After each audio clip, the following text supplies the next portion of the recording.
My presence here was already planned since a couple of years. I made the piece for the Pécsi Ballet a couple of years ago when Pécs was the capital state of a European culture. This is where I met Mr. János, director of the Győri Balett, who I think appreciated the piece. And then it took a couple of years for both of us to find the time. Last year I made the exam piece in the Opera House for the last class diploma of the Hungarian National Academy. And there as well was director János came, and he liked the piece very much, and he actually wanted to have exactly the same piece transmitted to his company. Of course I appreciate and I accept the invitation.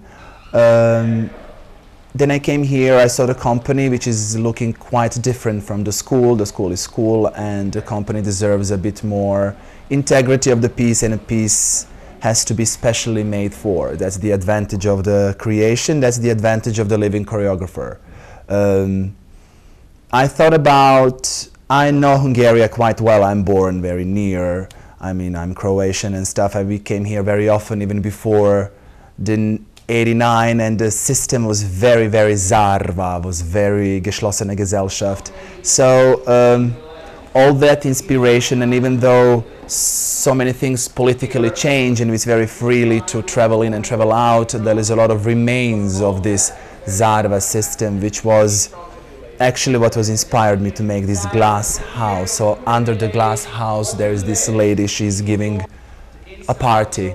So her whole life is situated under that incredible protection, which is in the same time a golden cage.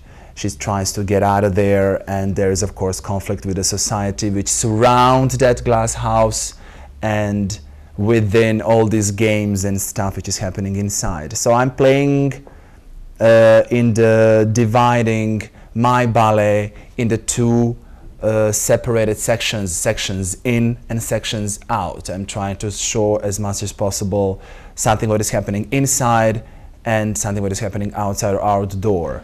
Of course the ballet will be abstract and keep their abstraction as the leitmotif, but what I want to say, I'm placing extremely everything on the physicality, pushing the limits of the dancers as much as possible in the physical and psychological way, using as the base the strong classical technique. The music I thought about to make some nice compilation.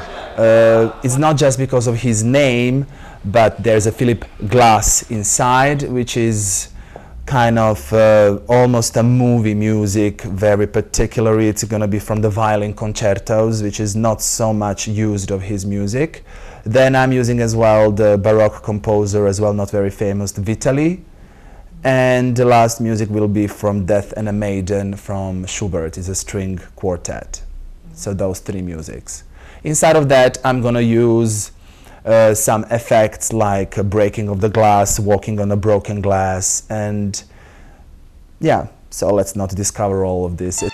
I think that that's the advantage of the abstraction and abstract pieces, that everybody is welcome to feel however they want to feel. I try to be extremely musical.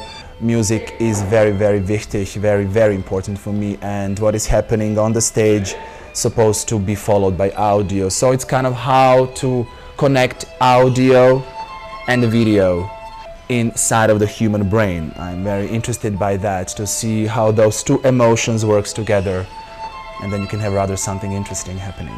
I have a very clear idea what I ask from the dancers, but in the same time I'm quite open to be brought by the dancers by themselves.